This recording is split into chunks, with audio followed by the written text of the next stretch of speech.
Hello all my dear UGC NET aspirants. I hope आप सब लोग काफी अच्छा कर रहे हैं।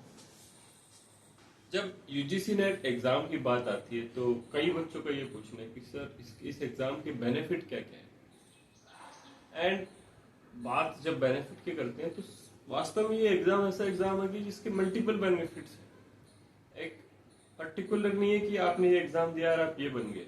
देर are many benefits of clearing UGC NET exam.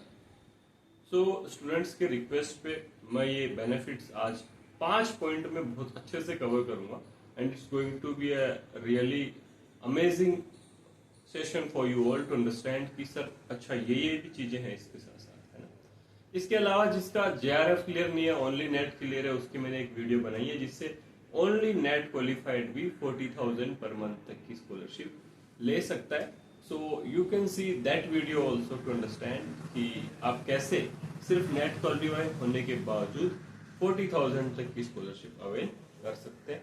इसके अलावा मैंने पब्लिकेशन की चीज बताई थी कि पब्लिकेशन बहुत जरूरी है, तो वो वाला सेशन भी आप वीडियोस में जाके देखते हैं।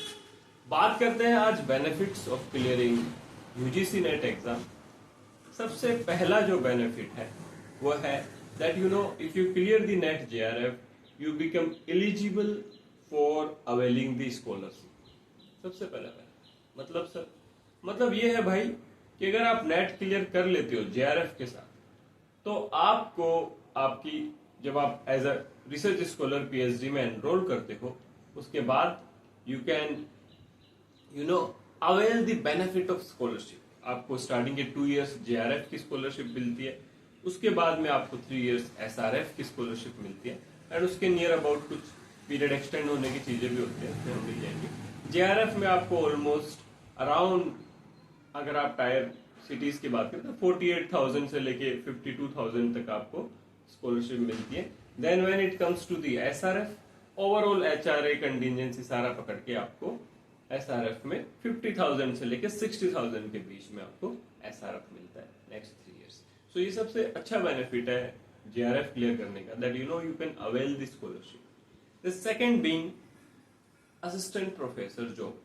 एंड मैं अगर लॉ फील्ड की बात करूं, लीगल प्रोफेशन की मैं बात करूं तो ये सबसे शानदार बेनिफिट है। इसको समझने की कमी है।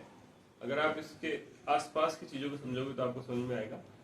सी for example when you clear the JRF और यू क्लियर द नेट, आप एज असिस्टेंट प्रोफेसर तो ऑल लाइफ एलिजिबल और फुल टाइम, मतलब उसका कोई ड्यूरेशन नहीं होता है। जेआरएफ का तो ड्यूरेशन होता है दैट आपको पीएचडी में एनरोल करना है इतने टाइम के अंदर और इतने दिन की स्कॉलरशिप मिलेगी।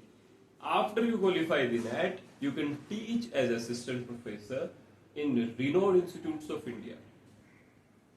मैंने बहुत सारे ऐसे भी बच्चे देखे हैं जिनके जेआरएफ होने के बाद they don't avail the scholarship but they start teaching along with their PhD, क्योंकि उसके वास्तव में बहुत शानदार बेनिफिट है। अच्छा, एक सबसे खास बात ये भी है कि फॉर एग्जाम्पल बहुत स्टार्टिंग बहुत अच्छी चीज है, I have seen in Pune. For example if you are interested in litigation, now you know that in starting days of litigation what happens is that there is a period of 2-3 years when you are constantly when you are constantly struggling to establish your practice, और तब आपके financial issues बहुत होते हैं। But अगर आपका net qualified है तो आप एज ए विजिटिंग प्रोफेसर भी पढ़ा सकते हो। मान लो मॉर्निंग में आपका 10 बजे का कोर्ट का टाइम है, in morning you take 2 lectures from 8 to 10 and then you go for your litigation practice. So that is one of the most beautiful benefit of net when it comes to the legal profession. ऐसे भी लोग हैं जिनको बहुत interest है litigation का, but they are like कि यार स्टार्टिंग के 3-4 साल सर्वाइव कैसे करेंगे। Apart from that you can teach in NLUs, you can teach in top renowned institutes, बहुत अच्छी सैलरी मिलती है। Never believe that sir salary बिल्कुल नहीं मिलती है, ऐसा कुछ भी नहीं है।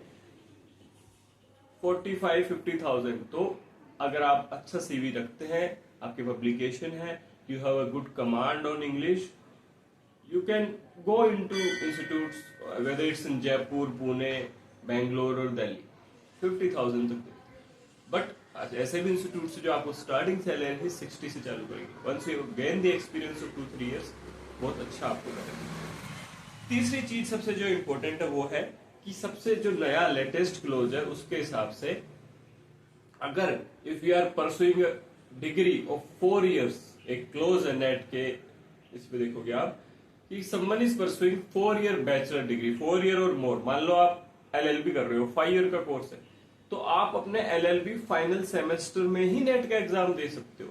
और अगर आपका उस वक्त जेआरएफ क्लियर होता है then you can directly pursue the PhD and avail the scholarship. आपको मास्टर्स करने की जरूरत नहीं, ये चीज बहुतों को नहीं पता है अभी भी।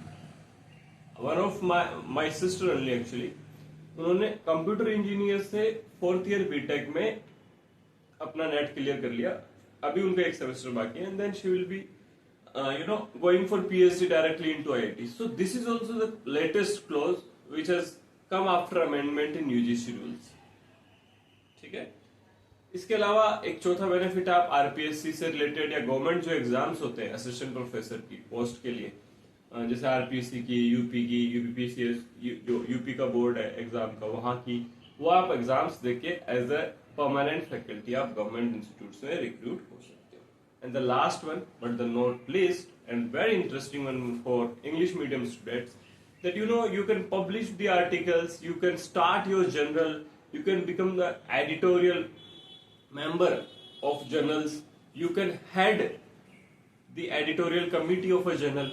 आप देखोगे कोई जर्नल पब्लिश हो रही है, मान लो XYZ नाम से, उसमें एडिटोरियल मेंबर्स भी होंगे। अगर आपका JRF है, if you are pursuing the PhD और आपकी नॉलेज रिसर्च पे अच्छी, तो आप उन जर्नल्स के हेड भी बनते हो, आपको इंस्टीट्यूट वहाँ के हेड बनाती है। You go in NLU Kolkata, you go in NLU Bangalore, वहाँ की जो अच्छी जर्नल्स हैं, and if you are really capable scholar and who have published remarkable articles in known journals, जो बहुत अच्छी जर्नल्स हैं, तो वहां पे आप आगे जाके उन जर्नल्स के हेड भी बनते हो, आप एडिटोरियल मेंबर जो है, एडिटोरियल कमेटी है, उसको हेड भी करते हैं। सो these are all the benefits of clearing UGC net exam. इसके अलावा आपको कोई भी जानकारी चाहिए तो आप कमेंट बॉक्स में जरूर टाइप करें, और मुझे ये भी बताओ कि जो मैंने आपको इन्फॉर्मेशन दी है वो आपको कैसे लगी। Good luck, take care, good bye.